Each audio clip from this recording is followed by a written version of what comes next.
Bueno, muy buenas noches. Vamos a comenzar el episodio 16 de Pulsión de Radio. Mi nombre es Gabriel Pulice y hoy me acompañan Amaya Lainez. Hola Gabriel, ¿cómo estás? Bien, ¿qué tal Amaya? Y Bien. tenemos el regreso de Clo. ¿Cómo estás, Clo? Buenas noches, el tercer regreso. Tercer regreso, sí. Ya con la espalda un poquito más consolidada. Terminator. Ey, no estoy rengueando más, chicos. No la vamos a dejar viajar más a París ni a ningún lado porque después vuelve así. Estoy juntando mucha información sobre terapias alternativas para curar dolores de espalda. Llámenla. Así que ya estoy pidiendo mi columna semanal Terapéutica. Sí. terapéutica. Bueno, después puedes hacer una columna terapéutica en el Bien. programa. Vertebral. Sí. Bueno, y hoy tenemos un programa que, a ver, vamos a empezar haciendo una mención. La verdad es que no podemos dejar pasar hacer una mención a lo acontecido en relación al asesinato de Lucas. Y, en fin, no sé si hay mucho para decir sobre un acontecimiento que uno siempre espera que no vuelva a suceder, ¿no? La represión policial, hay como una resonancia de momentos tan feos transitados en nuestro país y el más mínimo eco de eso, a mí por lo menos me produce escalofríos, ¿no? Y bueno, Sí. simplemente hacer mención, no sé si quieren comentar algo, Clo, Amaya.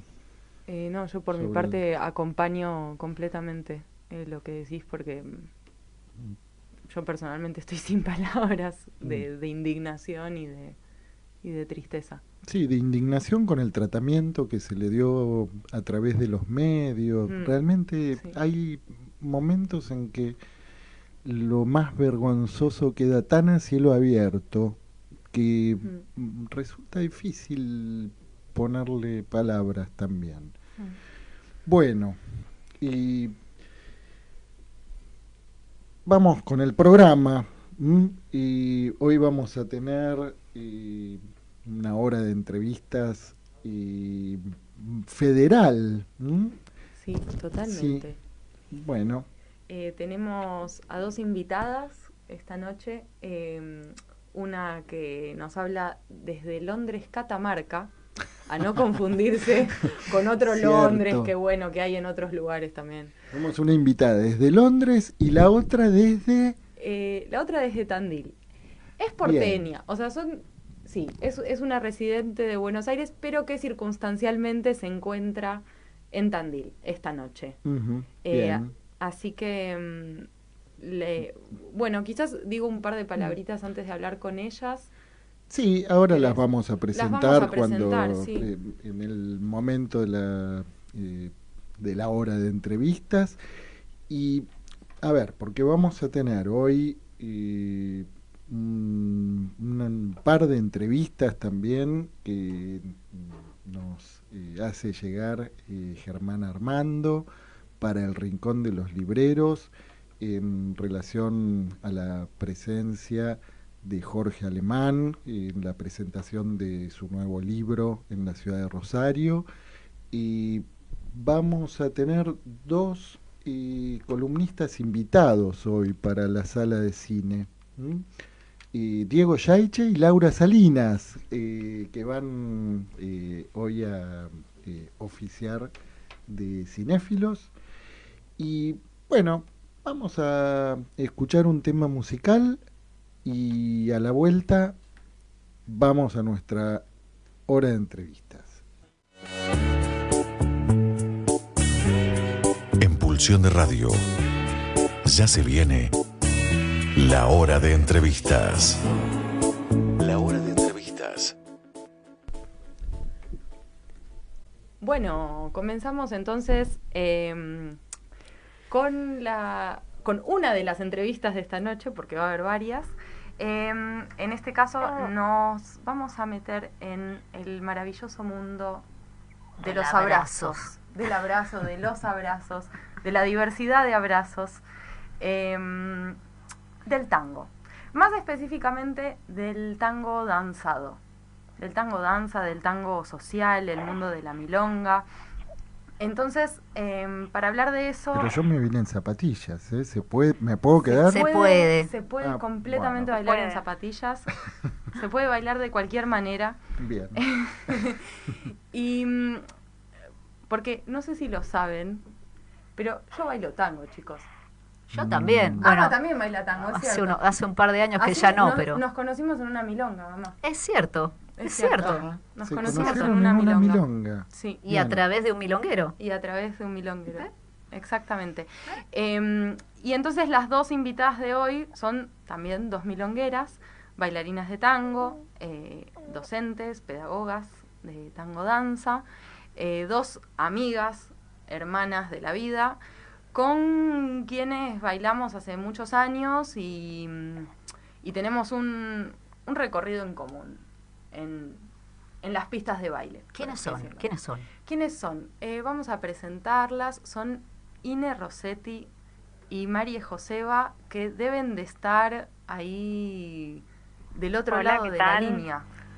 Hola. Aquí. ¿Sí? ¿Les reconoces la voz, Clo? Por ahora no la sé.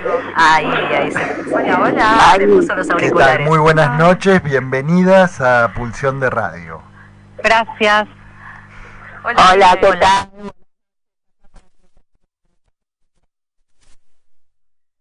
Qué bien, qué bueno que podemos oírnos. Yo estaba muy preocupada por esta situación de si se iba a oír bien. Bien, ¿cómo están, chicas? Bien, muy bien. La verdad que muy bien, también por aquí. Muy bien, me alegro mucho. Disfrutando de la luna llena en este momento. Hermoso. Que dentro de un ratito va a ser luna eclipsada, ¿eh? Así que ojo. ¿No fue anoche eclipsada? Creo que fue anoche. Sí, hubo eclipse de luna. Va a venir. Sí. Bueno, pasan cosas muy difíciles de precisar en la milonga, las noches, los viernes de luna llena, así que... Sí. Bueno, ¿y quiénes son? Cuéntenos, porque una de ustedes nos habla de la luna, de los astros, pero... Bueno. Sí, presentémonos entonces. A mí me dijeron que una es astrofísica, ¿no? Puede ser. Si quieren arranco yo, entonces, Dale, ya que me convocan. Marie. Bueno, me llamo en realidad Mariela José Bachuili, me dicen María Joseba en general. Soy física, en realidad astrofísica, pero actualmente trabajando en una empresa satelital argentina. Y desde que estoy en el secundario, que las conozco a Clo y a Ine, y desde esa época que bailo tango, así que tengo así como el corazón dividido entre de día trabajando con los satélites y de noche girando alrededor del centro de la pista como un satélite. Son dos bailes distintos, pero siguen siendo... Así que bueno, eso es un poco...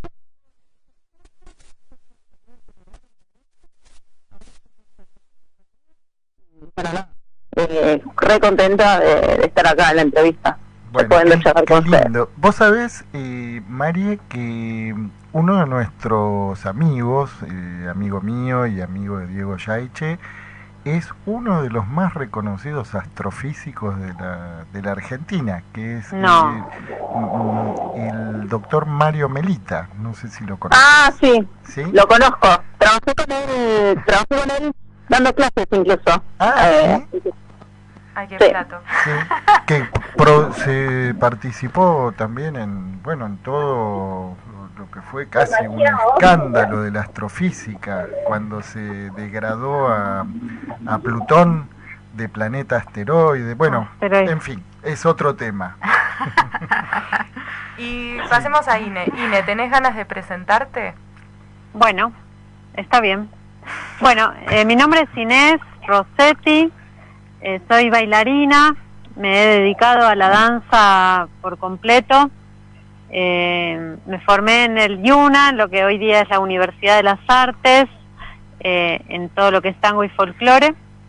Y bueno, y me dediqué siempre a bailar. Pude bailar en la compañía oficial de tango de la UNA durante 4 años, y después tuve la posibilidad de viajar bastante, así que alterné mis estadías y mis trabajos de Buenos Aires con viajes por varios continentes. El último en conocer fue África, que me hizo muy feliz, la cuna de la humanidad para mí. Y bueno, y volví en pandemia, así que en plena pandemia arrancaron otras opciones y me terminaron trayendo a Catamarca, en donde hoy día me encuentro criando a una persona casi recién nacida, y trabajando de la danza también y del tango, y tratando de difundir y hacer conocer el tango acá, que paradójicamente parece más desconocido acá que en un pueblo en el fondo de Australia. Así que haciendo una labor de hormiga en Catamarca. En República de Catamarca. En Londres, bueno, en Londres, Londres. No se conoce el tango. Un lugar muy Poquito, la verdad que cosmopolita. bastante poco. Y Londres, Ine, bueno, decime si me equivoco, pero el otro día me dijeron que Londres es el primer pueblo fundado en territorio argentino. Es el segundo, es la segunda ciudad fundada en territorio argentino, la primera en territorio catamarqueño, digamos. Ahí va. Bueno, dato de Pero sí, color. tiene mucha historia. De hecho, fue fundada varias veces, hubo mucha resistencia calchaquí, diaguita por acá, y hay muchas historias así de pueblos originarios resistiendo la conquista. Acá mismo al lado de Londres está el Xincal de Quimiville, que es un centro arqueológico, antropológico muy valioso, donde, bueno, el yacimiento arqueológico en sí el sitio arqueológico tiene que ver con restos incaicos, pero en toda la región hay como una gran historia de vida, como de muchas vidas de miles y miles de años que habitaron por la zona. Buenísimo, gracias Ine por ese dato. Todo esto. De todo, Interesante. de astrofísica, Pero- de antropología. Hablamos de todo, pero quizás vinculemos todo eso con por qué estamos acá y el vínculo de todo esto, o qué vínculos hacemos nosotras con todo esto del tango, porque a todo esto aprovecho también para hacer un insert sobre qué vengo a hacer yo en todo esto. Con Ine y con Marie nos conocimos en el taller de tango de la escuela secundaria a la que fuimos. Había un taller de tango coordinado por Mauricio Seifert y Lisandra Ocino Caligaris. Y chicas, ustedes completan con lo que quieran Sí. a medida que yo voy hablando. Pero cuestión entonces que ahora, que son 13, 14 años que venimos bailando juntas. 18. 10, a la mierda. Bueno, Se le 18. cayeron unos añitos, Se me- Clotilde. no Quería. Está es por que- cumplir años además, es que lo- para mí algo la quiere pandemia decir. es como un agujero negro, chicas, no existió. Claro, no, los últimos 2 años. No los conté. No los sé. bailó, no los bailó, No eso los es lo que bailé. pasó. No los bailó, entonces no los cuenta. ¿Quieren, chicas, contar un poco de ese taller? Sí, Sí, para. yo tengo... No, Yo lo que pensaba que me gustaría compartir con Pulsión de Radio sobre ese taller es a Mauricio Seifert, que es como una especie de eminencia, un monumento al tango, a la difusión del tango en escuelas, en el ámbito educativo, y que por ello y por muchas cosas más es una especie de inspiración y motor interno en nosotras para muchas de las cosas que hacemos en relación al tango. Mauri, en las características que él llevaba adelante en el taller, nos recibía siempre, cualquiera que pasara por la puerta de donde se daba tango, él te hacía entrar y te ponía a bailar. No solo eso, sino que quizás a los 2 meses de bailar, que apenas sabías algunos rudimentos, él te invitaba a una muestra, te ponía en un escenario a improvisar, a bailar con lo que supieras, a compartir con algún compañero con el que estuvieras practicando últimamente, y en el cual, digamos, el taller de tango en sí era como un espacio de mucho compartir, ¿no? De pasar horas y horas bailando, probando cosas, moviéndonos con libertad dentro del espacio. Y otra característica que para mí es súper importante, pero después, Mari, rellená que vos tenés mucha data, Mauri, cuando por ahí entraba alguien nuevo, capaz que él se ponía a explicar, pero capaz que agarraba a alguno del grupo y le decía, vení vos, explícale, enseñale. Y ya nos ponía a enseñar, como a nuestros pares, a nuestros compañeros. Bueno, eso, lo voy tirando como puchitos que después van cobrando sentido con todo lo que vamos a contar después. Creo que también había algo muy mágico, que era, para mí siempre fue como un lugar como muy integrador y también muy lúdico, ¿no? O sea, yo venía de una familia en la que jamás le había escuchado un tango, jamás de los jamases, y para mí era algo súper lejano, y mi manera de acercarme al tango fue ese taller, y para mí entonces el tango siempre fue algo divertido, algo... Y en ese sentido como que siento que ese taller es una joyita, ¿no? Súper de acuerdo con lo que dice Ine, que mucho de eso tenía que ver con Mauri, y cómo Mauri generaba la dinámica, esa pasión por el tango que tenía nuestro primer profe, que para mí fue clave, digamos, creo que en nuestra historia. Sí, tal cual. A mí me pasaba, o sea, que se generaba muy rápidamente como esto de un espacio de pertenencia, de eso, de antes que nada venir a encontrarse con amigos. No sé, yo tengo como muy presente como el recuerdo de la sensación física que me daba estar en la última hora de clase del colegio y estar como contando los minutos a ver cuándo sonaba el timbre, y la sensación de como de los nervios que me agarraban de estar como subiendo la escalera corriendo para llegar a la sala donde bailábamos tango, ¿no? Es como, creo que me parece que todos los que pasamos por ese taller tuvimos más o menos sensaciones parecidas con eso. Y de ahí... Una aclaración, sí. Mauri, que lo tuteamos como si fuera un par, era un señor de más de 70 años. Un señor de más de 70 años. Claro, no es que... Sí. No es ¿Pueden que repetir el nombre? Porque ustedes lo conocen, pero saben que hay una audiencia que quizás no sabe quién es Mauri.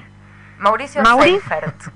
Mauricio. ¿Y Seifert. qué más pueden decir en cuanto a su trayectoria, su recorrido? ¿Fueron siguiendo...? Sí, Mauri, en realidad acá también hay una persona que no estamos nombrando, quizás porque en nosotras no está tan presente como en las generaciones anteriores que pasaron por el taller, que es Alba Ferretti, que era su compañera de baile. De fórmula. Es su compañera de fórmula, sí. Que falleció justo antes de que nosotras ingresáramos al taller de tango.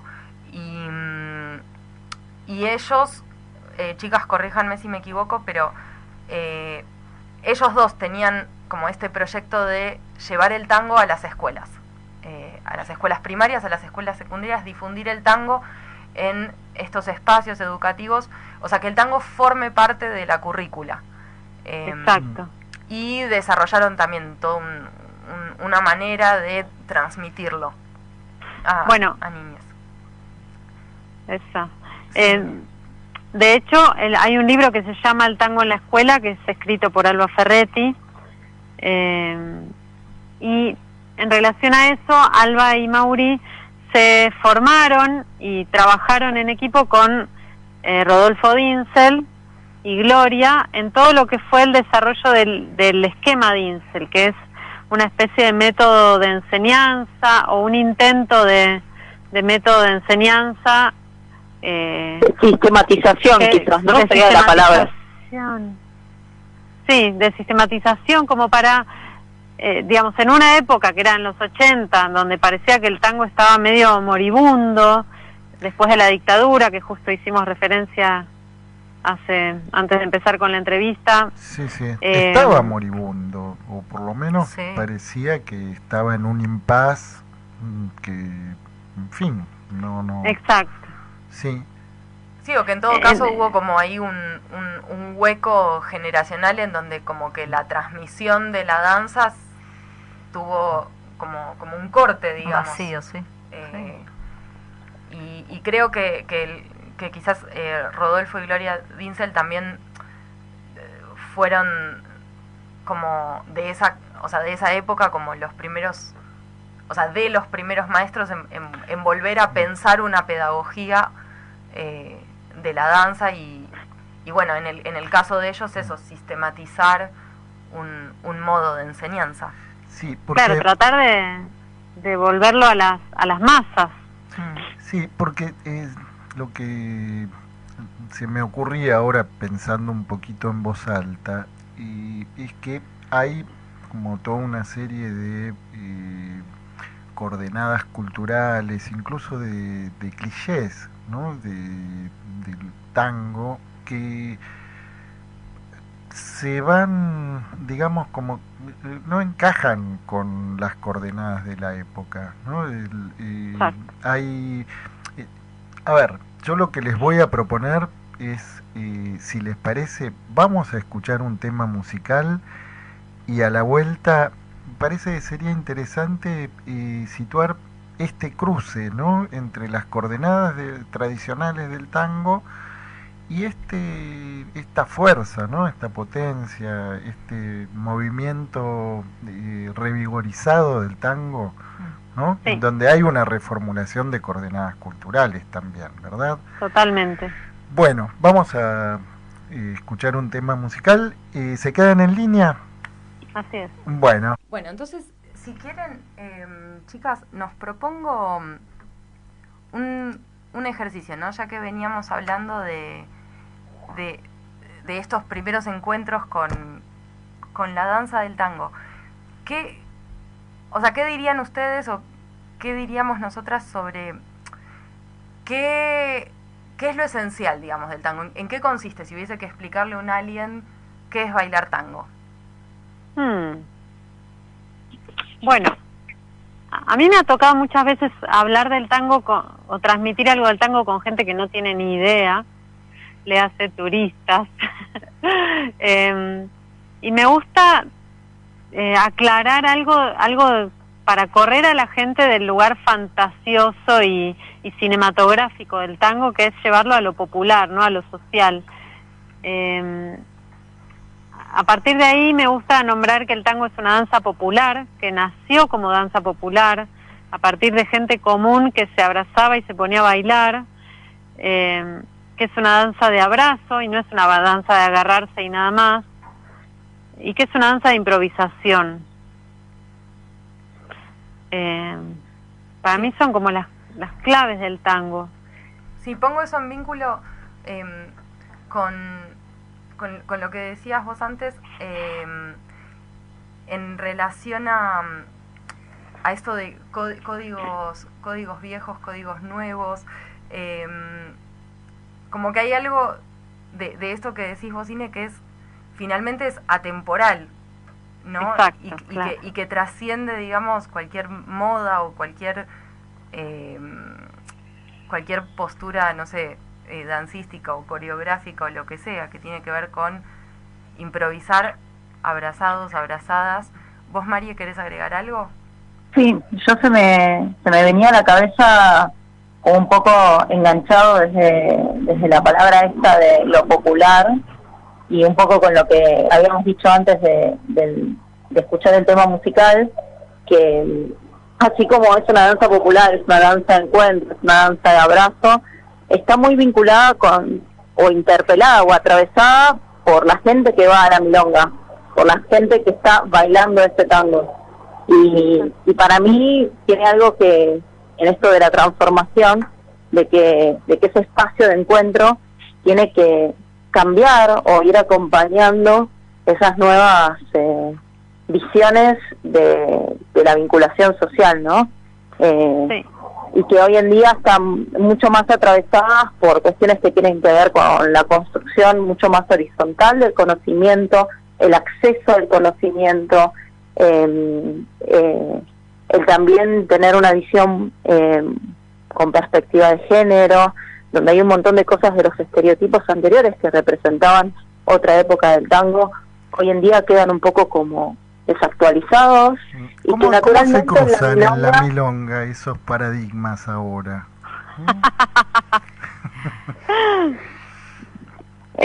Bueno, hoy en día, sí, pues, Gracias por tu... voy a decir si estuviera en terapia podría decir lo dejamos acá. ¿Querés contarnos alguna experiencia personal? Yo solo quiero decir una cosa, quiero decir contención. O sea, con, otra palabra, tensión. No Sí, contención. Bueno, pero también es un espacio de contención Pero- la milonga, pará. Sí, no, por No, supuesto. no, Por supuesto. totalmente. No. No, pero creo que hay Yo tengo como una cosas que salida son- igual. milonga? Sí, ¿Sí? también. Sí. ¿Están todos de Tengo acuerdo? Sí. Yo levanté Sí, la sí. mano. ¿Sí? Puede serlo. O sea, puede serlo como puede ser también un espacio que... De descompensación también a veces. ¿no? También, Sí. completamente de acuerdo. Sí. Gracias. Sí, sí. En todo caso, creo que nosotras desde nuestra mirada o sea, habiendo atravesado la experiencia de ser alumnas, de ser bailarinas en danza social, también de ser bailarinas profesionales y de estar dando clases y estar como pensando en la pedagogía, creo que en todo caso lo que nos reúne y que nos reúne acá en esta charla es pensar cómo, digo, si la danza del tango va a ser como expresión de un grupo humano, bueno, o sea, ¿cómo hacemos para no cristalizar eso, digamos? Y acompañar claro, todo y lo que va quedarnos pasando. en Sí. códigos viejos y como que sea algo que nos siga representando, ¿no? Bueno, hay algo que yo escuché muchas veces de mi compañero, que también es bailarín de tango, que él dice como que el tango va cambiando como la sociedad. O sea, como decía María, hay cosas del tango que son ahistóricas, que se mantienen para siempre, o Clotti lo decía. Y hay cosas que se van actualizando conforme la sociedad va modificándose. Y eso hace que hoy día se encuentren espacios milongas que no sean muy inclusivos en ningún sentido, que no brinden contención en ningún sentido, y espacios milongas en donde sí se empiecen a encontrar códigos mucho más actuales, mucho más cálidos, que perciban, que flexibilicen ciertas tradiciones en pos de una sociedad un poco más igualitaria y contenedora. Eso por un lado me parece. Por otro, en relación al comentario de descompensación o contención, nobleza obliga. Mi experiencia de haber trabajado en el ámbito de la discapacidad psicosocial puntualmente, sé que las personas con las que yo trabajaba en taller de tango no podrían concurrir a una milonga y salir ilesas. ¿Por qué? ¿Qué es lo que te parece que hay en la milonga que puede llegar a tener ese efecto desestabilizador? Hay mucho movimiento para empezar. O sea, hay gente que va, que viene. Muchas milongas son de noche. Cuando uno llega a una milonga no hay nadie que te organice dónde te puedes sentar, con quién o conocer gente. Es como uno entra a un lugar, quizás abona la entrada, pensando en una milonga nocturna, ¿no? Y suerte ahí adentro. En general hay poca luz, hay luz, pero no tanta. Hay gente que ya se conoce, hay gente muy habitué que va siempre al mismo lugar, y cuando va la primera vez a una milonga puede que no encuentre con quién bailar, o que cueste empezar a bailar porque la gente baila con quien ya conoce. Hay otras milongas que hoy día aparecen mucho más, que pueden ser diurnas, en espacios abiertos, que pueden llegar a lograr una inclusión un poco mayor, pero bueno, es complicado cuando uno no conoce a la gente habitué del lugar y de la milonga o práctica a la que se concurre.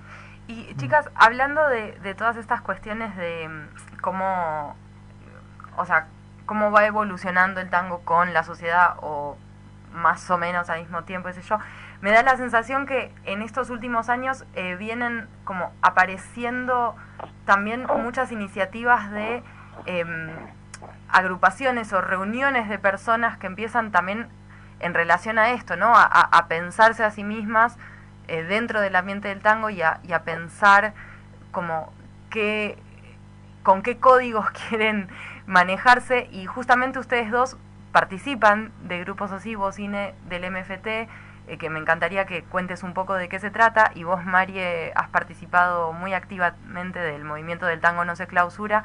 Me encantaría que las dos puedan hablar un poquito de estos movimientos y de otros que conocemos también, que me parece interesante mencionar. Bien, Marie. Sí, yo arranco.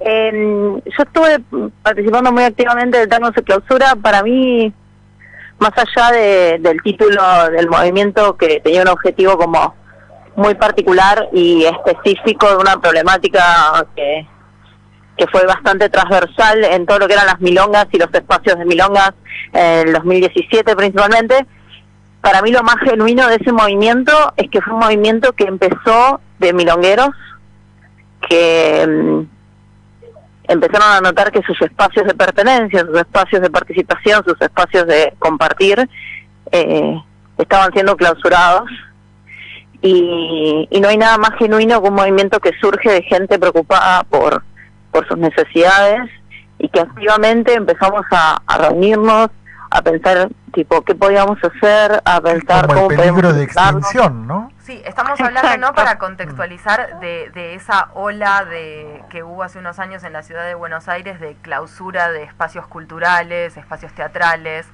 y entre otros también espacios de milonga, incluso espacios que eran, o sea, espacios históricos, milongas con historia de 100 años de milongas, ¿no? Bueno, hay ciertos funcionarios que con la historia no les interesa saber nada, ¿no? Pero bueno. Totalmente.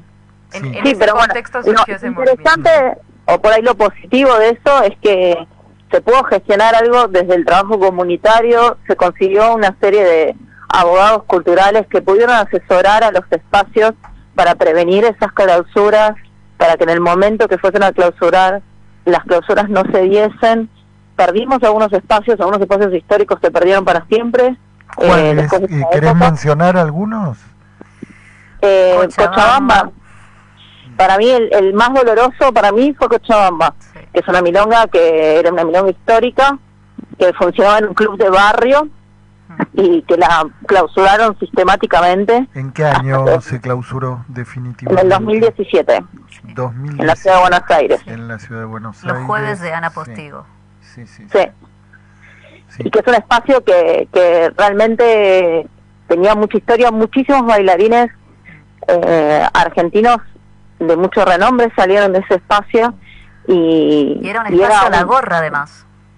Era un espacio a la gorra, era un espacio gestionado en los últimos años después del fallecimiento de Ana Postigo, que era la que originariamente organizaba la milonga, gestionado horizontalmente por gente amiga de la milonga, histórica de la milonga, y que realmente fue como un agujero que tuvo que ver con que la gente que gestionaba el club era gente mayor, y que a la segunda o tercera vez que fueron a clausurar decidieron no permitirnos más hacer la milonga en ese espacio. Sí, que en realidad lo que se espera de parte de los funcionarios, de las autoridades gubernamentales, es que subsidien ese tipo de Sí, no espacios. solo subsidien, sino que acompañen y cuiden los espacios que son históricos y que representan una parte de la cultura popular. Más que nada en la ciudad de Buenos Aires y más que nada asociados al tango, ¿no? Que después tanto se usa el tango como una especie de bandera, ¿no?, de la ciudad de Buenos Aires para publicitarla. La contraparte de eso tendría que ser cuidar esos espacios. Y nada, para mí fue como súper intenso ese momento, y me pareció como muy genuino la gestión, digamos, horizontal de todo ese movimiento. Y después tenemos Ine, que participa del MFT, Movimiento Feminista del Tango. Ine, ¿nos querés contar un poco del nacimiento del grupo? Sí, bueno, el grupo nace en el año 2018 a partir de unas bailarinas que se propusieron marchar el 8 de marzo como tangueras, como, bueno, llevemos una bandera de tangueras. Y ahí hicieron como una convocatoria abierta a la cual no sabían qué iba a pasar y terminaron juntándose un montón de mujeres, creo que 50, 80 en las primeras 2 reuniones, así, de un aviso de WhatsApp, un aviso completamente desinteresado. Una de las chicas que organizaba una milonga en un espacio cultural por Almagro dijo, bueno, vengan acá, y eran 5 chicas y de golpe cayeron 50.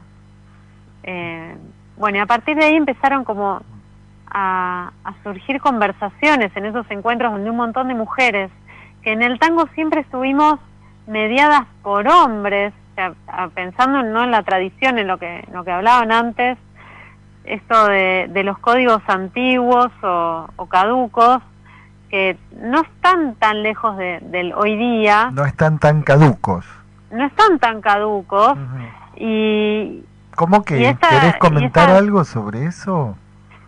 Sí, yo creo que yo lo que sentí que a partir de que nos encontramos un montón de mujeres del tango, nos vimos las caras y empezamos a espontáneamente hablar de problemáticas que solo las mujeres enfrentamos en la sociedad y puntualmente en el tango, nos dimos cuenta que nos habían puesto en veredas opuestas por crianza patriarcal que ocurre en la sociedad en general, y en el tango no era la excepción.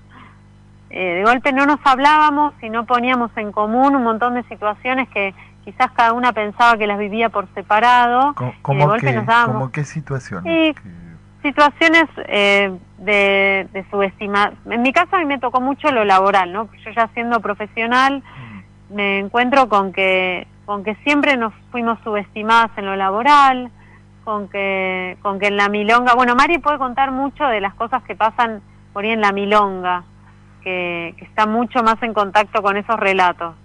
Pero, no sé, por ejemplo, yo quiero trabajar con el tango como docente y por ser mujer me piden una formación más o menos que tengo que ser la primer figura del Teatro Colón, la primer figura del Teatro General San Martín, la primer figura del Bolshoi, además tener un currículum de 48 años de tango, de haber enseñado en todos los lugares del mundo y además, no sé, todo lo que me pueden llegar a pedir en un currículum para trabajar en un lugar como docente de tango, mientras que un varón, más o menos que, ¿bailás tango?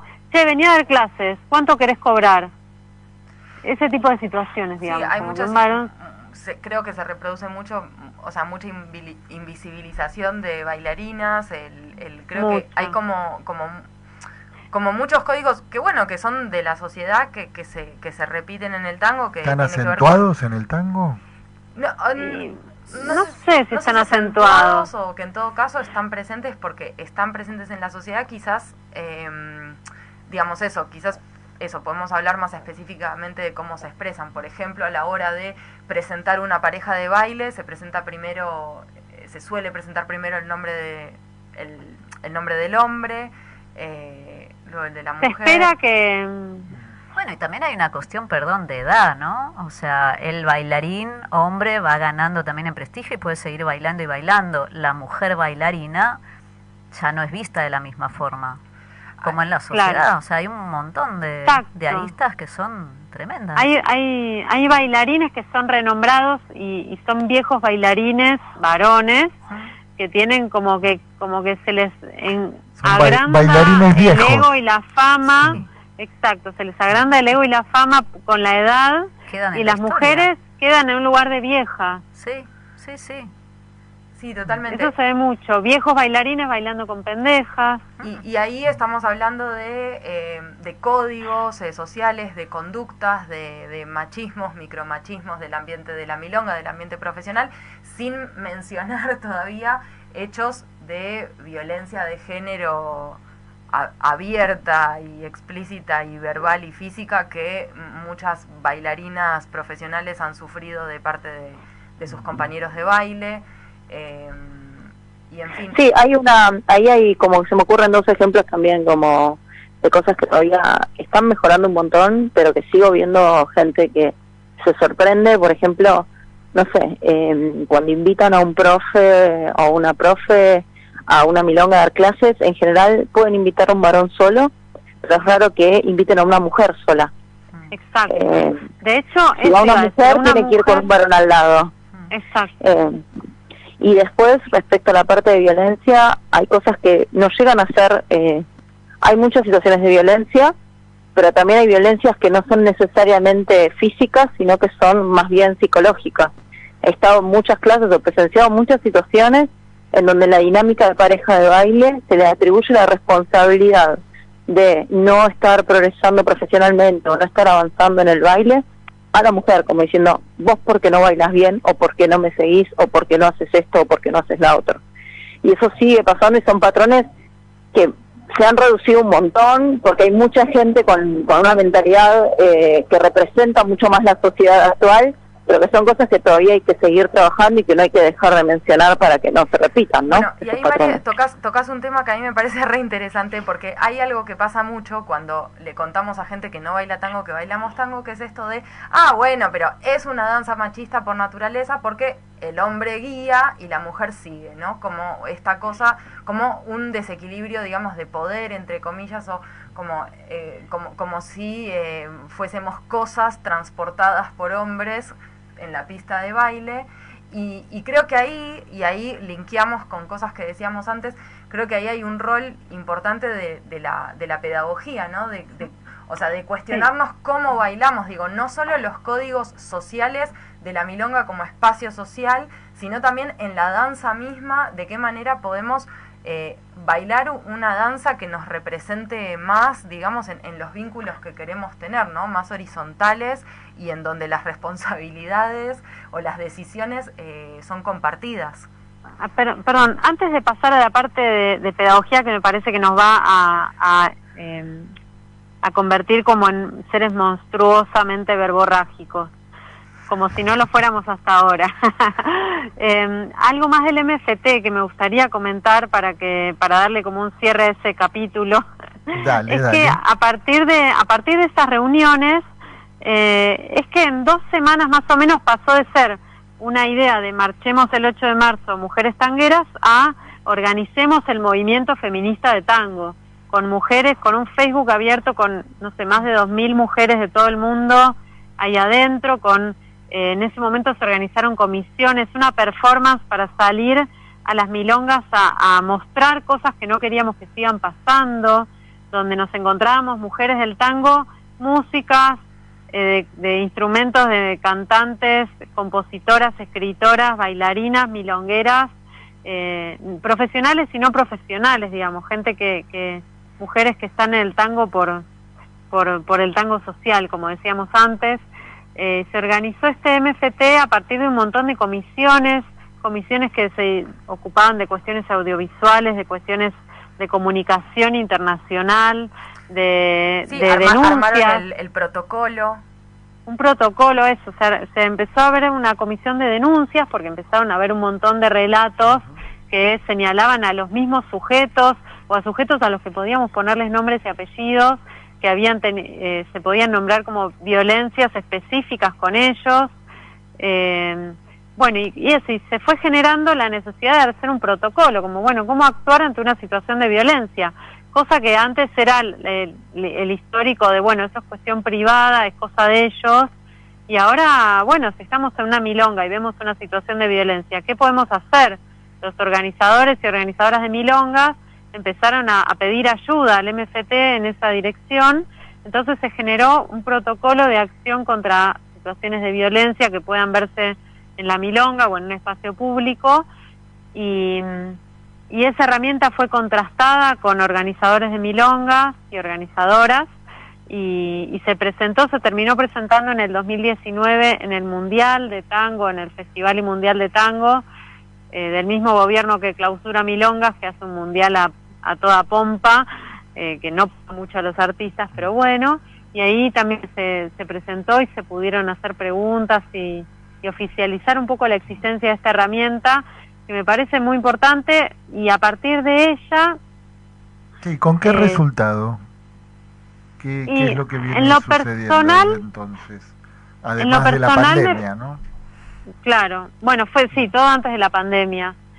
En lo personal, yo pude usar el protocolo para hablar del tema. Por ejemplo, me pasó estando en una milonga en otro país, que yo veía a un hombre que estaba, como decía Clotilde, dando indicaciones a una mujer con la que bailaba y agrediéndola porque ella no hacía lo que él quería que ella haga.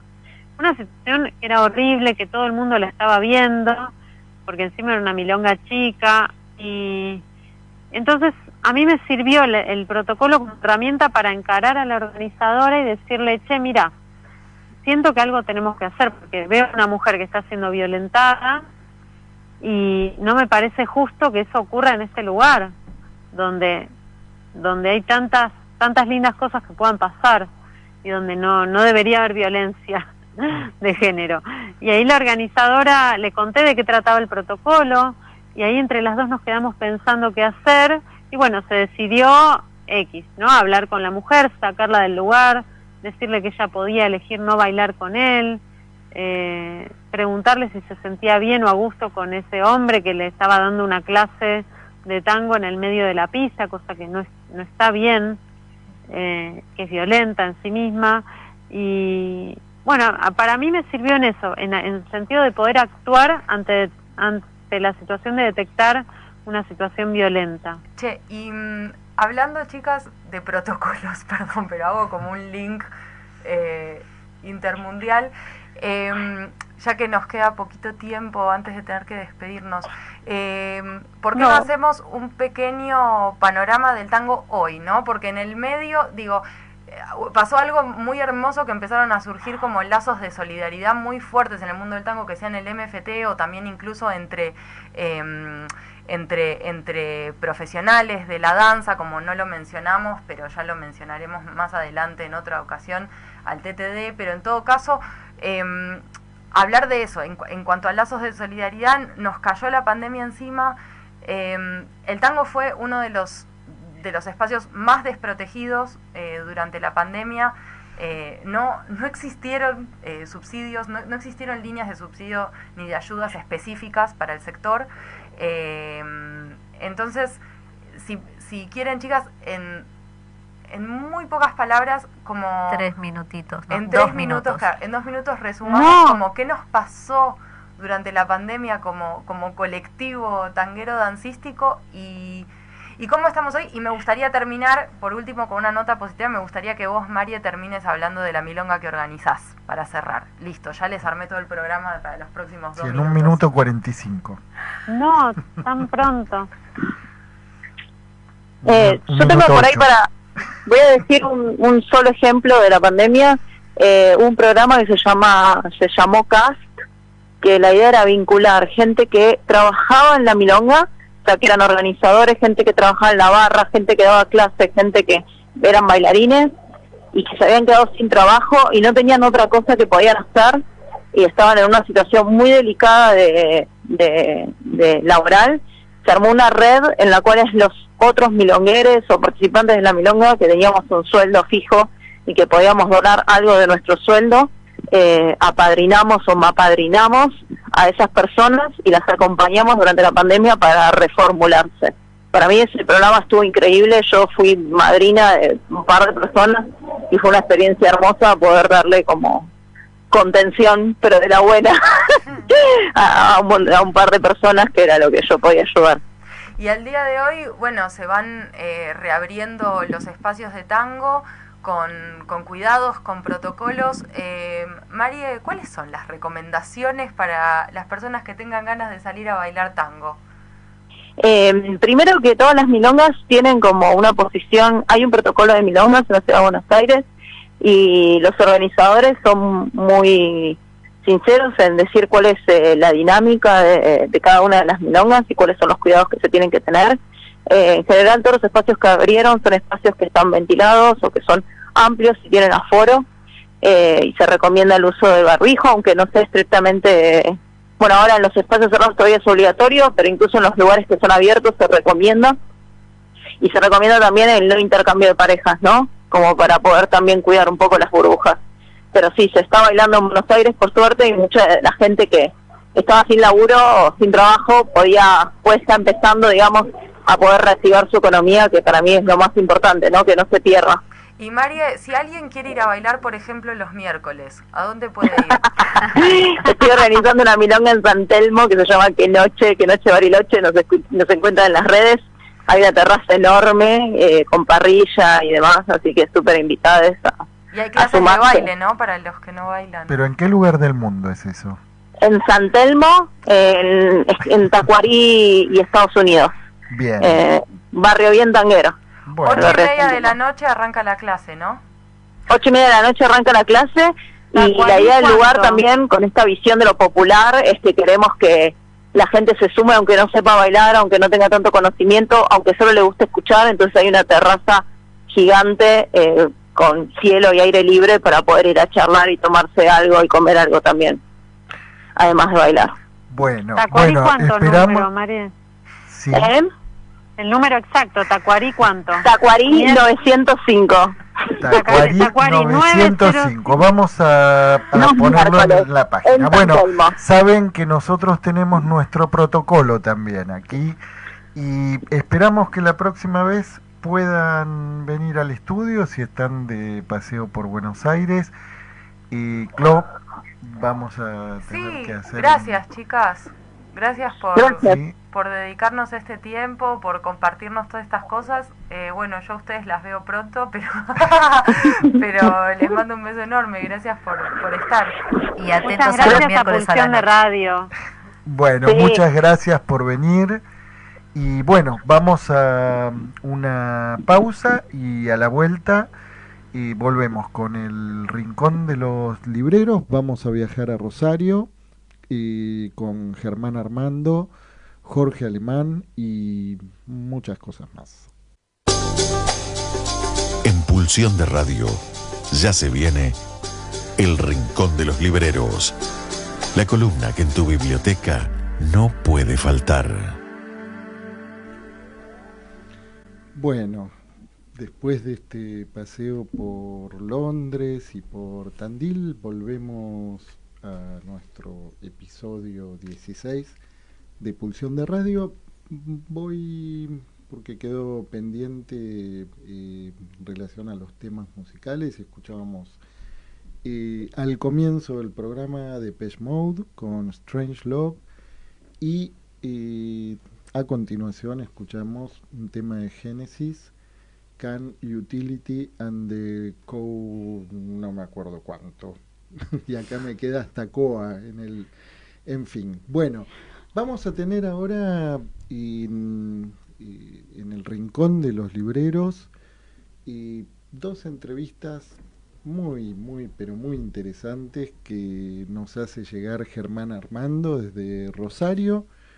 En primer lugar, vamos a escuchar la entrevista a Ángel Fernández, a propósito de un ciclo de conferencias que dio sobre la obra de Germán García.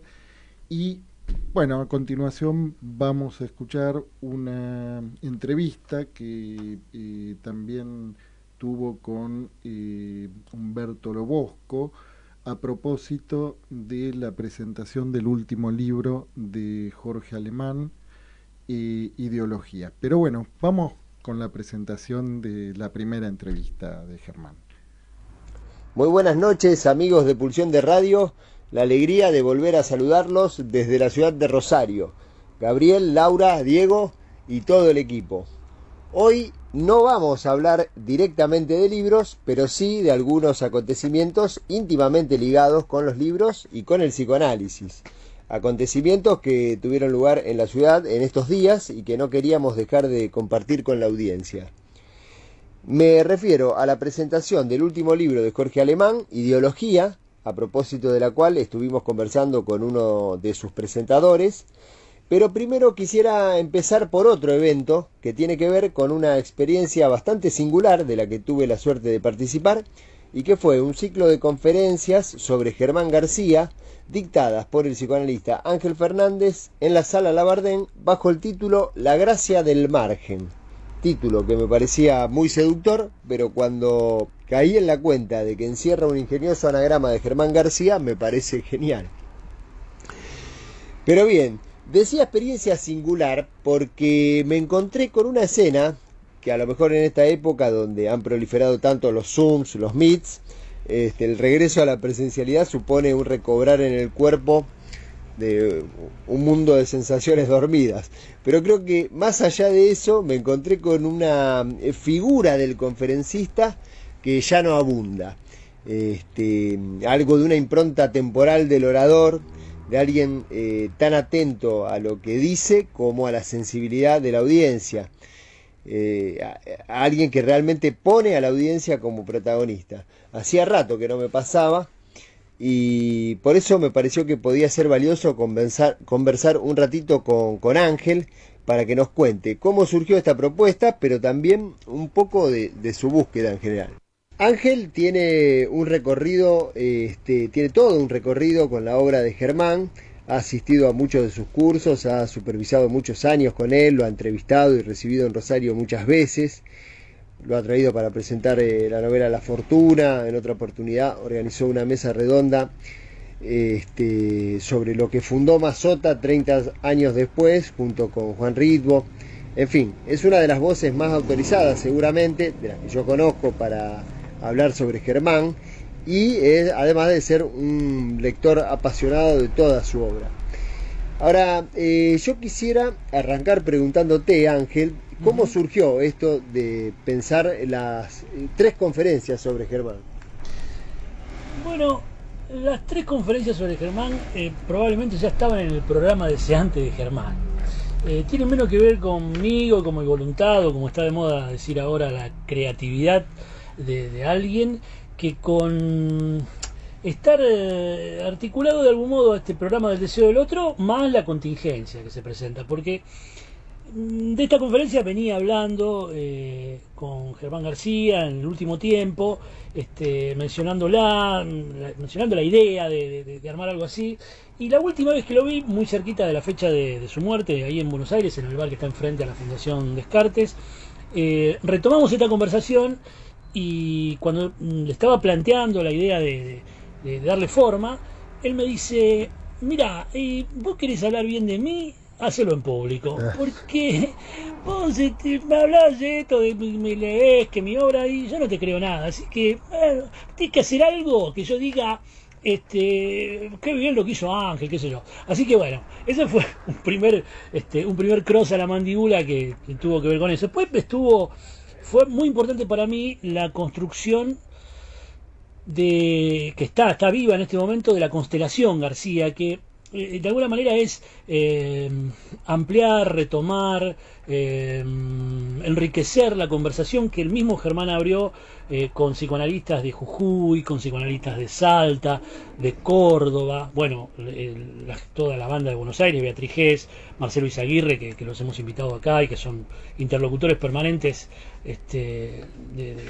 nosotros, de acá de Rosario, y Rosario también en esta constelación donde esas marcas de Germán, bueno, estamos tratando de organizarlas, y ahí me invitaron a presentar libros y revistas, qué sé yo, me hicieron escribir.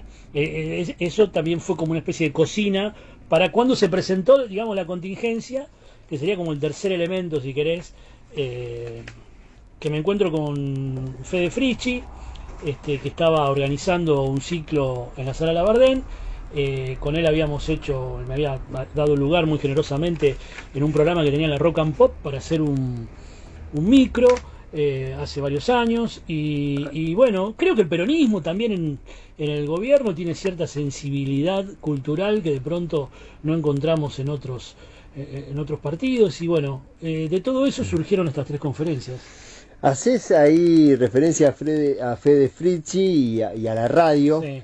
Y entonces ahí es como que me gustaría preguntarte, porque vos tenés una relación con la divulgación, ahora con el CAP, que a lo mejor después nos contás un poquito qué es el CAP, largaste una serie de entrevistas a psicoanalistas y a escritores, en fin, todo un trabajo prolongado en favorecer espacios donde circule el psicoanálisis a lo mejor más próximo a la divulgación, al entusiasmo, que a lo meramente académico. Jacques Alain Miller habla de crear ámbitos de pasión para el psicoanálisis. Sí, yo discutíamos mucho esto con Germán, porque él me decía, no se trata de hacer divulgación, sino de incidir, ¿no? De tener incidencia. Y entonces me plantaba y le decía que, bueno, pero para tener incidencia tiene que haber divulgación, alguien tiene que hacer el trabajo sucio. Y sí, a mí me interesa mucho el psicoanálisis en la universidad, me parece un gran lugar para el psicoanálisis.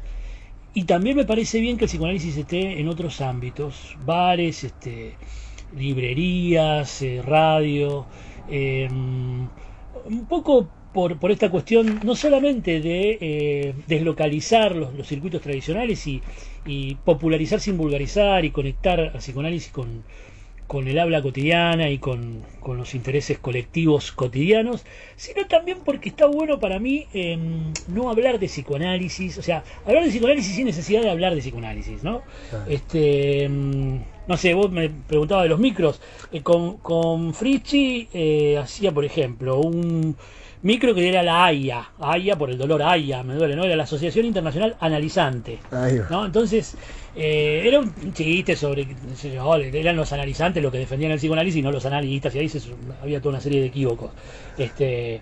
Después en Vorterix, por ejemplo, hacíamos el rock que interpreta el psicoanálisis, donde tomábamos temas de rock, había una premisa delirante que era que Freud había inventado el psicoanálisis para conectarlo con la juventud y con el siglo XXI, y entonces el psicoanálisis interpreta el rock, sino el rock interpreta el psicoanálisis. Tomábamos temas de rock que hablaban de conceptos y temas psicoanalíticos. En la librería siempre hay resonancias de tus charlas sobre Charly García.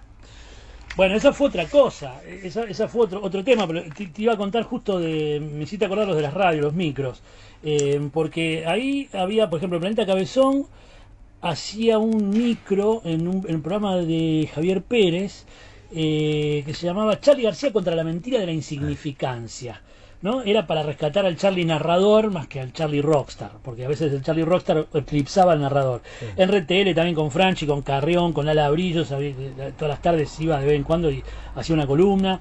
Estuvimos en FM Corazón con Ricardo Bianchi, haciendo un programa que se llama Sin Ton ni Son, Trauma y Cultura. Con Ricardo también lo trajimos a Germán para esto de que vos mencionabas de lo que fundó Mazota 30 años después, y lo invitamos a Juan Ritmo, lo juntamos a Ritmo con García, que hacía un montón que no se veían.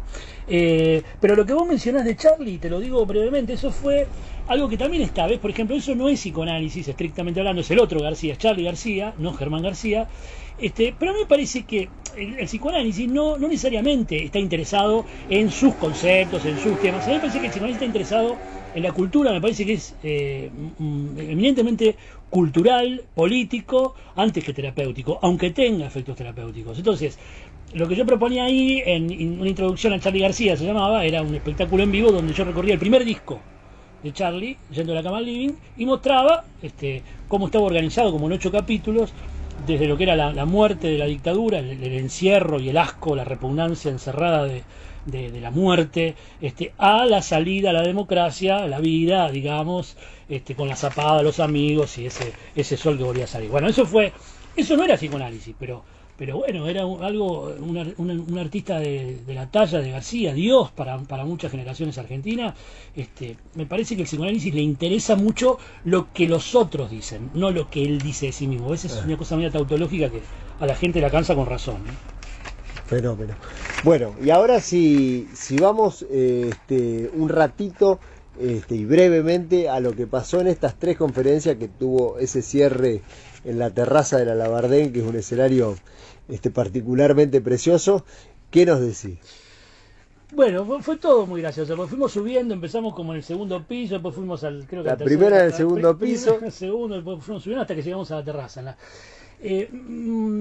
Lo que me parece muy importante para mí, si vos me preguntás, es que esto cerró para mí un ciclo que había empezado en el 2009 con las conferencias, 5 conferencias de psicoanálisis, también gratuitas, sobre Oscar Mazota, que llevaban el título Estimado Oscar Mazota. Título que le había puesto Germán, porque en realidad yo tenía la idea en ese momento de hacer hablar a todos los mazotianos porteños y argentinos, y entonces me iba con un grabadorcito empecé a llamar gente, nadie me dio pelota, nadie quería hablar de Mazota, o por lo menos la gente que yo traté de contactar no estaban muy interesados, y el único que me recibió como si yo fuera no sé quién, como si fuera alguien, y me atendió. Estuvimos 8 horas en el bar La Esmeralda de Buenos Aires, 8 horas, y no una vez, varias veces, muchas horas hablando de Mazota y contándome la historia del psicoanálisis y la relación con Jacques Alain Miller. Bueno, en fin, fue una situación. De ahí salieron, estimados Carlos Mazota, y de ahí salió lo que vos decías del CAP, el curso anual de psicoanálisis, que empezó en el 2012 y sigue hasta hoy, ya cumplimos 10 años. Y bueno, eso, el curso anual de psicoanálisis, que es un curso quincenal que doy así, medio así en La Pampa, digamos, es eso viene de haberlo visto a Germán en vivo. Yo cuando lo vi no lo podía creer, incluso le pedí permiso a él para copiarle, porque se lo copié, le copié casi todo. Incluso está el chiste que siempre cuento, que le dije: Germán, yo el 80% de cosas que digo se las robo a usted. Ah, sí, el otro 20 se las robarás a otro, querías hacer el original, me decían. Entonces, bueno, no, eso cierra ese ciclo.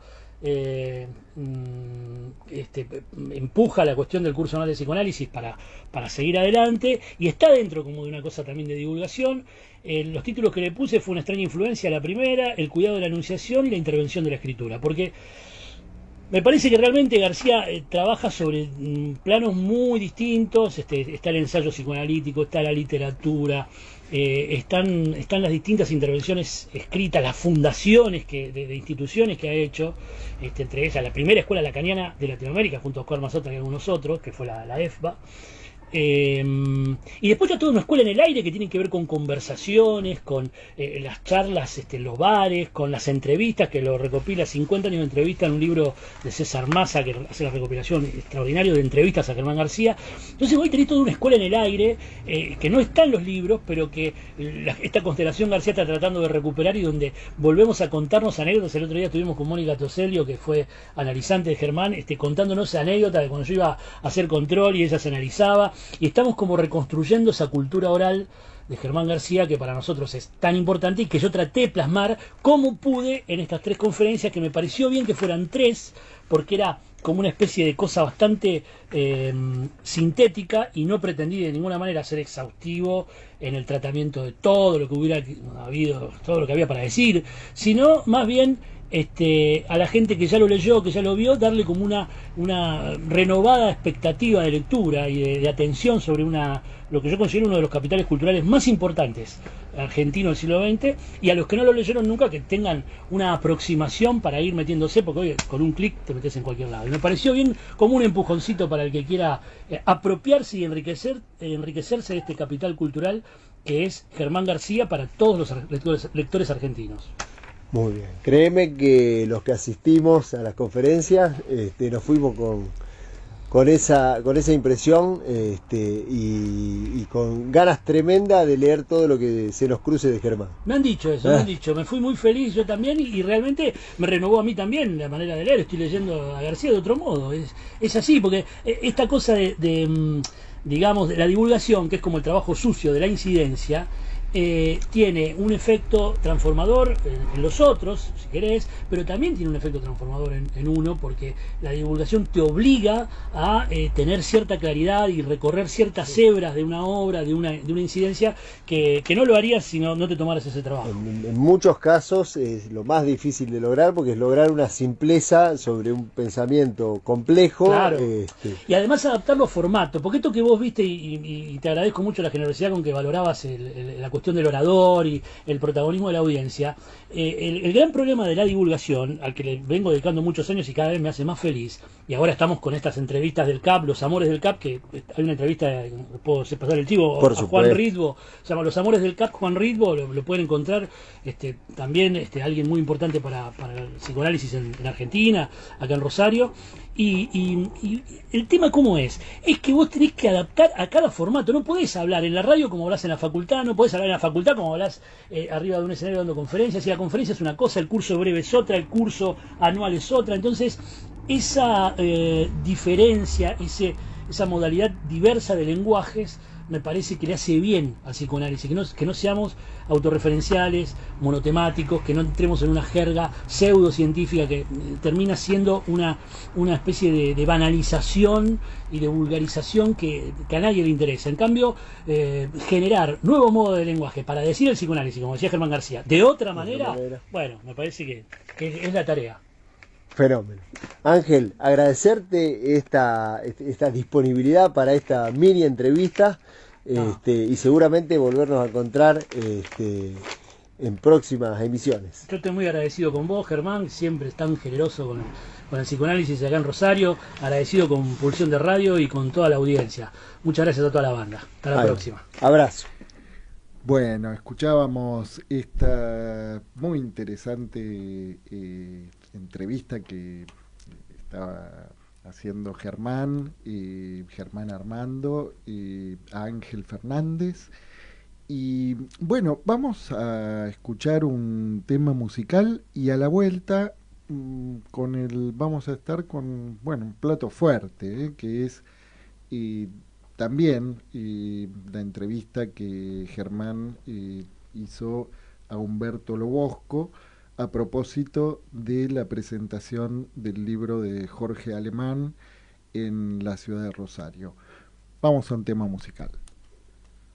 Bueno, de la entrevista que escuchábamos recién a Ángel Fernández, nos quedamos, entre otras cosas, rescatando esto que él decía, los espacios del psicoanálisis, ¿no? La universidad y también la radio. Y bueno, vamos a escuchar ahora sí la entrevista a Humberto Lobosco por parte de Germán, a quien le mandamos un fuerte abrazo. Y bueno, te escuchamos, Germán.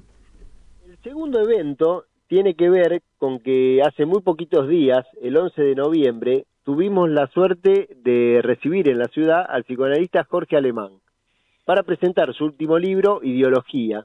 Esto fue en el auditorio de la librería Homo Sapiens y tenemos la alegría de poder conversar con Humberto Lobosco, un entrañable amigo de esta casa y que ofició en esa ocasión como uno de los presentadores de Jorge.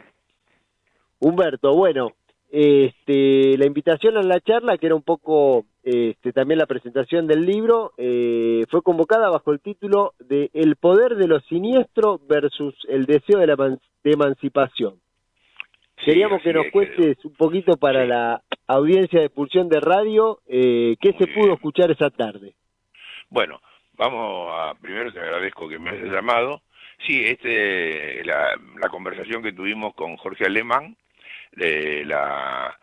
estuvieron Marité Colovini, la psicoanalista, Mirta Marengo, Jorge Cohen y yo. Y tuvimos la suerte de estar con este hombre que es un intelectual formidable y que está al tanto de todo lo que está ocurriendo acá y en Europa, en el mundo en general, y es un pensador que, vamos a decirlo así, un pensador de izquierda, en este mundo neoliberal, desmetaforizado y sin argumentos.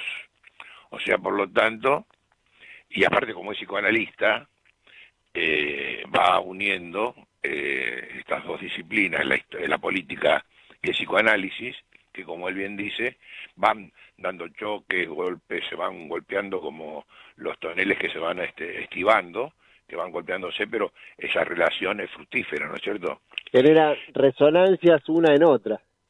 Así es, así es. Y bueno, el libro, como vos dijiste que se presentó, fue Ideología. El título es de decir exactamente, nosotras en la época en nosotros. Para mí lo fundamental de todo es escucharlo a Alemán contando lo que en este mundo que vivimos se está produciendo no desde hace pocos años, desde hace ya décadas, que es la decadencia del discurso político, ¿cierto? Y el desaforado triunfo del discurso neoliberal que ¿cómo te puedo decir? El discurso neoliberal, te voy a decir en palabras de Alemán, dice, el neoliberalismo captó la subjetividad, la hizo cautiva y la produce. O sea, el neoliberalismo ha producido la subjetividad neoliberal. O sea, digo, qué interesante, ¿no? O sea, ahora lo único que uno tiene que hacer desde un punto de vista, vamos a llamarle de izquierda, o vamos a llamarle antineoliberal, porque fíjate vos que Europa tiene algunas coincidencias un poco tardías acá en la Argentina, pero en Europa en la década de los 60, 70, se empezó a vivir la sociedad del bienestar, ¿no es cierto? Sí. Y a partir de ahí empezamos ya a tener los primeros atisbos del socialismo, de la socialdemocracia en Europa. Fíjate vos, pensemos en Olof Palme, ¿no es cierto? En Suecia, en Mitterrand en Francia, el socialismo en España. Bueno, todo eso, cuando la derecha calibra que está en peligro, la derecha se rearma y ataca con una virulencia extraordinaria y temible, ¿no es cierto? Porque el capitalismo es una fuerza que no tiene fin, que parece que está muerto, pero como máquina baja, no estaba muerto, estaba de parranda. Y se levanta y hace estragos, ¿no es cierto? Entonces, es interesante, ¿no? Todo el pensamiento de Alemán. ¿Por qué? Porque, por ejemplo, a ver, ¿qué te puedo decir? Vamos a ir de a poquito, porque son tantas las cosas. Por ejemplo, primero y principal, nosotros en Argentina somos testigos de lo que pasa en Europa, ¿no es cierto? Somos testigos de lo que dijimos ya, empezando que la sociedad socialista, por decirlo así, de la sociedad del bienestar, se viene empezando a caer. Y aparece la derecha y la ultraderecha. ¿Pero cómo aparece? Al principio aparece como el posmodernismo, ¿no es cierto? Aparece la cuestión fragmentaria, la cuestión que se va partiendo en pedacitos, aparece la internet, la globalización, y ahí uno cree y dice, bueno, ahora va a haber posibilidad de que haya una pequeña emancipación, y para colmo viene la pandemia ahora, ¿no es cierto? De 40 años después aparece la pandemia, y uno dice, y a lo mejor se podría haber salido mejor, o vamos a salir mejor. No, todo lo peor, todo para atrás. ¿Por qué? Porque el capitalismo, a nosotros, por ejemplo, nos necesita a su desarrollo. El capitalismo necesita su desarrollo porque, te digo con lo que dice Alemán, su desarrollo es precisamente la condición del progreso capitalista. Por eso lo pienso yo, ¿no es cierto? Yo te voy diciendo no exactamente lo que dijo Alemán, sino más o menos lo que fuimos charlando. Seguro. Por ejemplo, la aparición de un embajador norteamericano como Stanley, ¿no es cierto? Stanley viene ahora un tipo que es lobista del Estado de Israel, que viene como embajador en la Argentina. Y él lo dice con total desparpajo. Cuando dice, voy a visitar el patio trasero de Estados Unidos. Porque el neoliberalismo ha logrado, como vos lo ves y cualquiera lo puede escuchar en las declaraciones de cualquier pelafustán que anda haciéndose el político o que trabaja de político, ha desmetaforizado todo y dice lo peor de todo con una soltura. Literalidad, absolutamente, porque no te oculta nada. Es obsceno. Es obsceno. El discurso neoliberal es absolutamente obsceno. No te dice lo que va a hacer, te dice que te va a matar y que te va a empobrecer y que te va a reventar con el Fondo Monetario, con las políticas, con las industrias, manteniéndonos acá, vendiéndole semillas, pero nunca el producto elaborado. Te lo dice francamente. Y te dice que te va a empobrecer y que te va a quitar la jubilación. Ahora, tiene un poder ese lenguaje, por eso dice, se apropia de la subjetividad, que sin embargo la gente va y lo vota. Sí, sí, hasta pareciera que hay como una especie de erótica del ajuste, porque... Exactamente, sí, sí. Sí, sí. Porque precisamente, mira, por ejemplo, vamos a repasar un poquito. En España, la cuestión de la ultraderecha con Vox. Aquí con Milei y el macrismo. ¿No es cierto? En España con Vox y con el PP. Son las fuerzas de la ultraderecha absoluta. Retrógrados que se disfrazan o se dicen modernos, cuando de la modernidad minga de modernidad, porque no han pasado el siglo XX, están recién terminando el XIX, ¿no es cierto? Claro, es interesantísimo eso, porque vos lo ves con un discurso es interesantísimo y dramático, porque por otra parte es interesantísimo y dramático. Porque sí, claro, por otra parte pareciera que son los únicos discursos sociales que crecen, que van ganando arraigo. Es el único discurso que crece en este momento. Fíjate vos que porque a veces la Argentina o algunos argentinos dicen o decimos que, bueno, pero la Argentina es especial. No. Entonces tenemos que dar cuenta que esto es una marea, fenómeno global, es como una pandemia absoluta, pandemia. Y que todo comienza en el lenguaje, Germán, todo comienza en el lenguaje.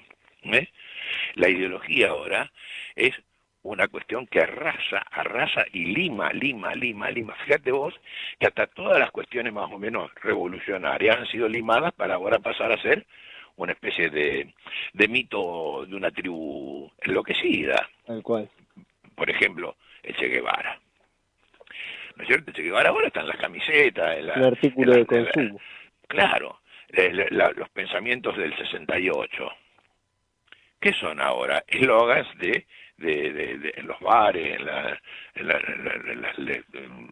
sobrecitos de azúcar, que es se ha diluido todo eso. Fíjate, se ha diluido, lo digo y pienso en Bauman. Todos los sólidos se desvanecen en el aire, como dice, todo se ha desvanecido y se ha diluido. Ahora no encontrás un pensamiento sólido. Eso es lo terrible. Y todo eso es un trabajo, precisamente, del capitalismo, ¿no es cierto? Del discurso capitalista, como dice Alemán. Porque dice que es interesante, dice que el discurso capitalista es muy parecido, no igual, pero es muy parecido al discurso del amo. Claro. Eso es interesante, ¿no es cierto? Es interesante. Así que bueno, a ver, bueno, de algún, sí. Creo que hemos tenido una síntesis detallada de lo que se pudo escuchar. No, dijo muchas más cosas. Imagino que... La verdad que el tipo es un tipo extraordinario. Y yo te digo, y más a vos que sos librero, que en el Juguete Rabioso tenga la trilogía, que yo te voy a decir cómo se llama, si me acuerdo. La tenemos, por supuesto. Sería el capitalismo, crimen perfecto. Claro, o emancipación. Bueno, con esto terminamos, si querés. Pandemonio, sí. A ver un poquito, porque tenemos que abrir una ventanita de esperanza. Bueno. Sí, pero la emancipación. ¿Es posible conseguir la emancipación o es una utopía? Porque el discurso de izquierda siempre busca la emancipación. Siempre busca la amplitud, el abrirse, el arborecerse, ¿no es cierto? ¿Y qué hace el discurso de la ultraderecha? Cierra, sin embargo dice que abre, y sin embargo dice que hay libertad. Cuando todo lo que promete es no libertad. ¿No? Así que bueno, entonces capitalismo, el otro pandemonium es ideología. Y es ideología. Sí, señor. Bueno. ¿Qué otra cosa me... No quería abusar de vos ni de la audiencia, porque este es un micro breve. Bueno, no abusemos de la audiencia. Eso es lo que no tenemos que hacer nunca, no abusar de la audiencia. Pero me parecía más que oportuno poder llevarles algo de un evento tan importante y que bueno, que está tan en el centro de la agenda de los momentos que nos tocan. Y que todo daría la impresión de que vamos a convivir con este clima de época un tiempo largo, ¿no? Es como la peste, no tiremos los barbijos. Exacto, exacto. Bueno, Humberto, si querés, de cerrar, te digo que te puedo dar después en algún momento los teléfonos de los otros participantes para que los puedas llamar. Por supuesto. Encantado. Yo te agradezco mucho que me hayas confiado la charla de esta conversación. Todo lo contrario, y mandarte un abrazo muy grande. Bueno, gracias, querido. Gracias. Bueno, chau. Adiós. Bueno, acabamos de escuchar esta maravillosa entrevista de Germán Armando con Humberto Lobosco y aprovechamos para hacerle llegar también un fuerte abrazo nombraron allí recién a una muy querida amiga que es Marité Colovini, que también participó de la organización de ese evento. Bueno, vamos a escuchar nuestro último tema musical y a la vuelta estamos en nuestra sala de cine. En Pulsión de Radio, las luces ya se apagan para pasar a nuestra sala de cine.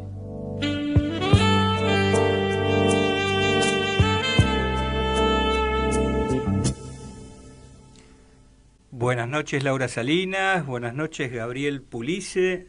¿Cómo le va, Diego? Muy bien, aquí en nuestra sala de cine. ¿Qué hace usted en la sala de cine? Voy a hacer un poco de lío en la sala de cine. Bueno. A ver si se anima. Primero les cuento a nuestra audiencia que los temas musicales que hemos escuchado, un tema de Leonard Cohen, If It Be Your Will, y un tema de Bob Dylan, Forever Young. Después voy a comentar algo respecto a estos dos temas, porque han sido parte de una película, han sido elegidos para una película estos dos temas. Bueno, esta semana, ¿no?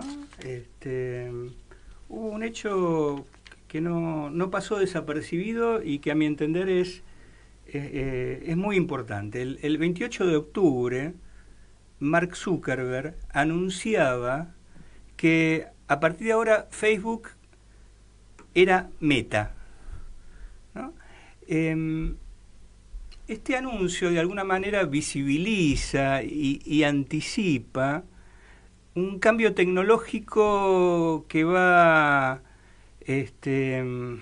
estallar, por llamarlo de alguna manera, y no utilizo ingenuamente esta palabra, hacia el 2040. Solo voy a decir algo ahora, después vamos a seguir conversando de esto, pero para el 2040 los actuales smartphones no van a ser mucho más que lo que son hoy los ladrillos de Movicom. ¿Se acuerdan, Laura y Gabriel? Sí, los ladrillos de Movicom. Pesaban, sí. ¿no? Yo no llegué a tener uno. Yo llegué a ver uno. Era muy pobre en esa época. Jóvenes también. Sí, era para millonarios. Bueno, imagínense lo que se viene, ¿no? Cuando estos aparatos que parece que estuvieran años luz de esos ladrillos no sean otro ladrillo en la pared. Un viejo analista que nos cansamos una y otra vez, parece que no podemos dejar de citarlo, decía que teníamos que estar de cara al horizonte de la época. Nos lo decía fundamentalmente a los analistas, que somos de aquellos que más nos cuesta estar de cara al horizonte de la época. En general nos conformamos con chapotear en la orilla, ¿no? O ponernos nuestro patito de hule y meternos en la pelo pincho. Debo decir que me he animado a incursionar con mi palita, mi rastrillo y mi baldecito en esta playa de las que les voy a contar hoy, gracias a las conversaciones con un joven analista peruano que me orientó bastante respecto a estos asuntos, ¿no? Y realmente espero que de aquí a algunos años en esta playa haya muchos jóvenes analistas que que se internen. Te ha hecho todo un poeta hoy, Yaiche. Estoy todo un poeta para hablar de cosas que de poético tienen poco. Bueno, ¿qué es lo que está ofreciendo Mark Zuckerberg? ¿No? Promocionando, digamos. Sí, promocionando, pero ya ha habido unos cuantos pasos, ¿no? En esta vía que todavía tiene 10, 15 años por delante, pero que no empezó el 28 de octubre, ¿no? Pero que cobra cierta realidad, digamos, ¿no? Bueno, Mark Zuckerberg viene a ofrecer una vida virtual a cambio de criptomonedas, ¿no? Y este link entre la vida virtual y las criptomonedas, ¿no? Produce un salto cuantitativo en todo lo que tiene que ver con la realidad virtual. A ver, ¿qué sería una vida virtual? Bueno, acá aparece el famoso metaverso, ¿no? O metauniverso, ¿no? Pero que... Metaverso, ¿no? Criollamente suena tremendo. Sí. A verso. Sí, pero que vamos a ver que tiene mucho que ver con algo que a chamullo suena. Sí. Sí, pero es un chamullo que no hay que ubicarse como los detractores de las histéricas, ¿no? Cuando se decía que las histéricas era chamullo, porque este chamullo tiene efectos, yo diría, a nivel del logos, ¿no? Mismo. Bueno, ¿qué es este famoso metaverso o metauniverso? Es un mundo virtual inmersivo, ¿no? Al que las personas podrán acceder con gafas de realidad aumentada. En el caso de Facebook, estas gafas de realidad aumentada se llaman Oculus. No son las únicas, pero son las que, incluso a costa de pérdidas económicas muy importantes, Mark Zuckerberg, digamos, por su bajo costo en relación a otras, ha impuesto en el mercado, ¿no? Ahora, ¿qué es lo que produce estos óculos? ¿No? Que elementos virtuales se crucen con el espacio real, ¿no? ¿No? Entonces, digamos, los usuarios, ¿no? de este mundo virtual inmersivo, convengamos que de la misma manera que hoy por hoy no se puede utilizar un smartphone sin estar en Google o Facebook, ¿no? Porque muchas de las aplicaciones obligan a estar en tener cuenta en Facebook o en Google. Esto mismo va a pasar con el mundo virtual inmersivo, o sea, no va a ser, digamos, absolutamente libre, sino que para acceder, por ejemplo, a determinados escenarios compartidos, ¿no? Por ejemplo, reuniones de negocios o reuniones educativas, va a haber que va a haber que sumergirse ahí. En este mundo inmersivo. No vamos a poder seguir viviendo en el mundo lo más campante, nos van a obligar a meternos. Exactamente. Hijo y de lo puta. interesante es que, y esto digamos, y esto ya hay anticipaciones, digamos, esta inmersión va a ser sobre todo a través no solo de formas reales, sino de avatares, ¿no? Entonces, es muy interesante, ¿no? Porque Zuckerberg... ¿En estos objetos reales hay algo de holografía? ¿O cuando hablabas de objetos reales? ¿O y los objetos reales vamos a hacer nosotros? Claro, es muy buena la pregunta que hace... Porque no está muy claro eso. Es muy buena la pregunta que hace Laura, porque a pesar de lo que uno se imaginaría que nos meteríamos en un universo 3D, ¿no? holográfico, etcétera, sin embargo, lo que prima en este metaverso son las dos dimensiones, o sea, vamos a decir, las historietas, ¿no? Entonces, por ejemplo, Zuckerberg mostró su hogar virtual, ¿no? Y en este hogar virtual lo que llamaba la atención es efectivamente la constante del 2D, ¿no? Es digamos, sería como un universo casi gráfico en dos dimensiones, al estilo de los cómics. Bien, ¿no? Sí.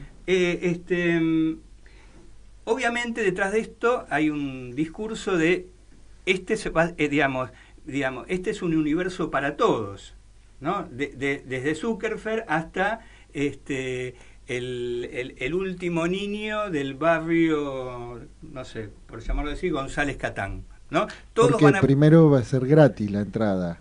Eh, Pero no es como el primero te lo regalo, el segundo te lo vendo. Bueno, y ahora vamos a hablar, en relación a esta pregunta que hace Gabriel, de los juegos NFT, ¿no? Antes de ir hacia eso, ¿no? Un par de cosas más, ¿no? Otra de las empresas que detrás de esto es Fortnite.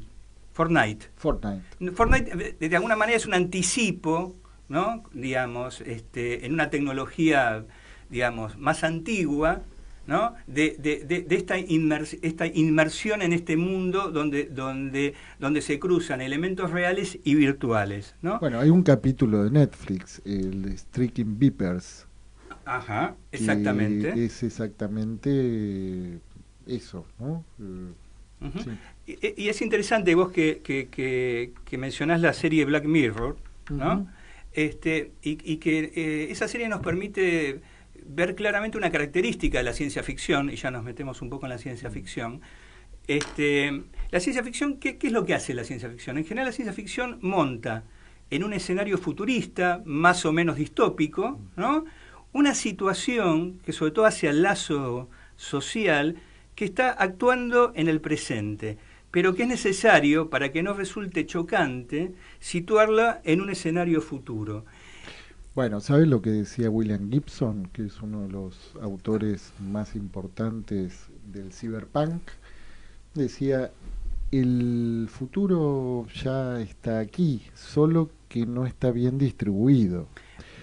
Bien. De la serie de Black Mirror, por ejemplo, hay uno de los capítulos en donde se trata de microdrones de abejitas, ¿no?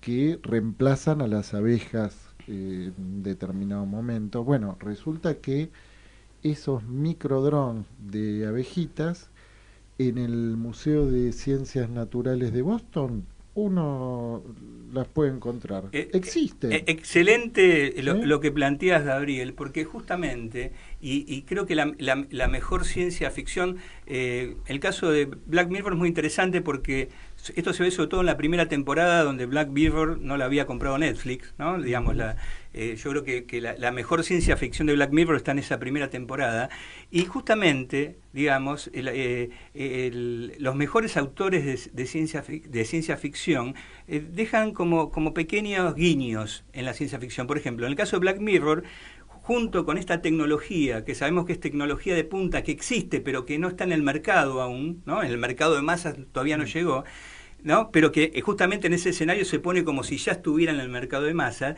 Los autores incorporan, digamos, tecnología obsoleta, pero incluso para la época actual. Por ejemplo, en el caso de Black Mirror, digamos, fíjense los autos, ¿no? Van a ver que los autos son autos antiguos. Entonces, ese es un guiño, digamos, para el advertido de que lo que está ocurriendo ahí no es algo futuro, sino es algo que está ocurriendo en la actualidad. Es contemporáneo. Exactamente. Pero no del todo distribuido, bueno, o más bien no distribuido. Entonces, ¿no? Vamos a esto que yo les mencionaba de los juegos NFT, porque este mundo onírico tiene un problema, que es la sustentabilidad, ¿no? O sea, digamos, quizás en otro programa retomemos algo del testimonio que vimos en el programa anterior, respecto al asesino serial de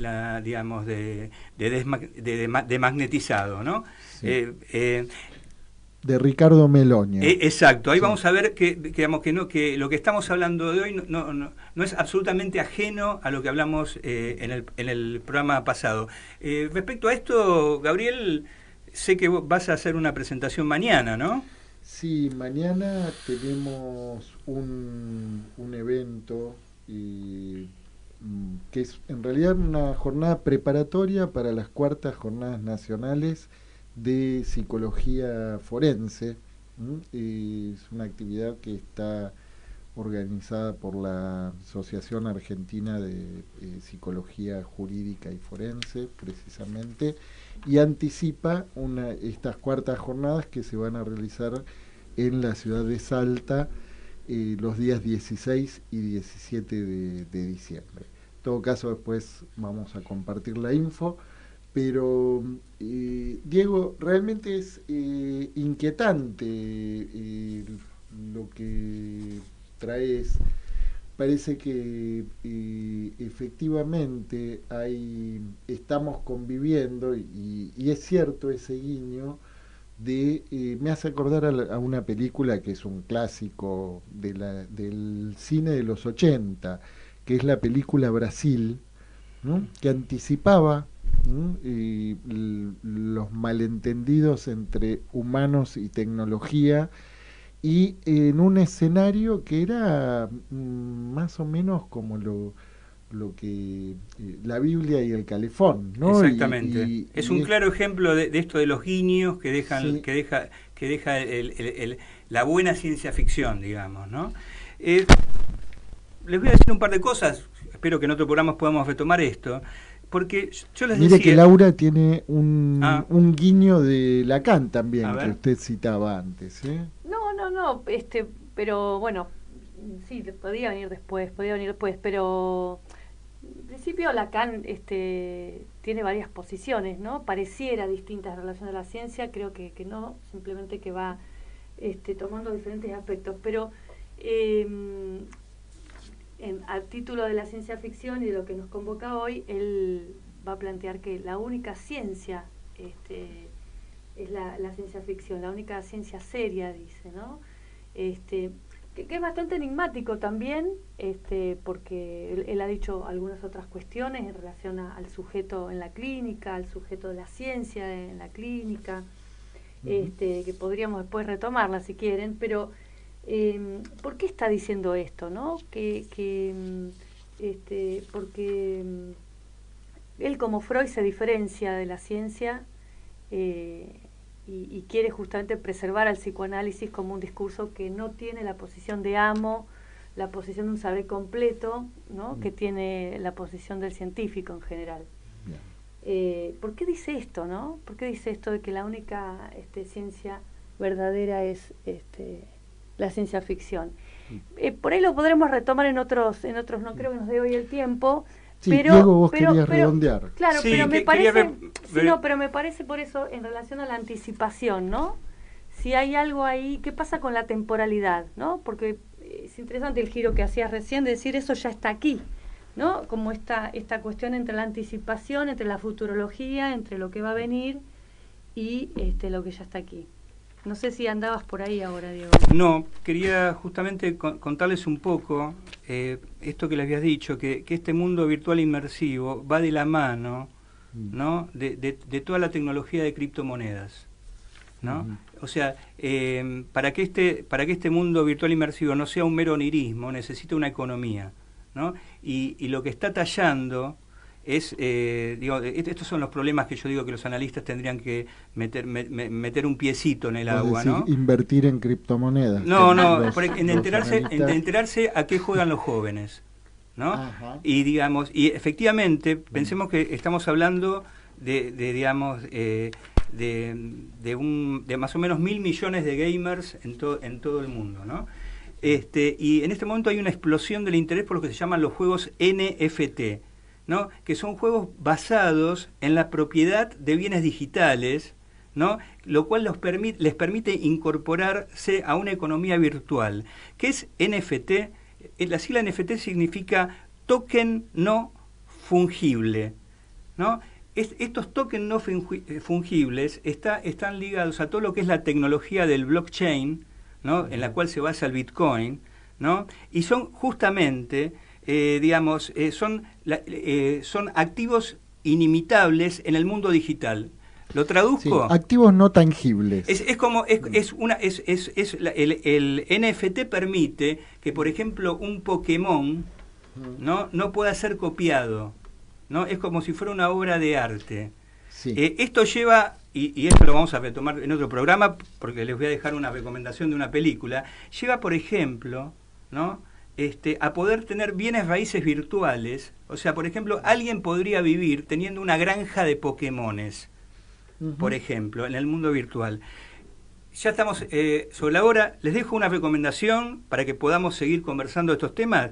La película del año 2013 de Ari Folman, que se llama El Congreso, ¿no? Basada en una obra de Stanislav Lem de 1971 que se llama Congreso de Futurología. Más que basada, inspirada.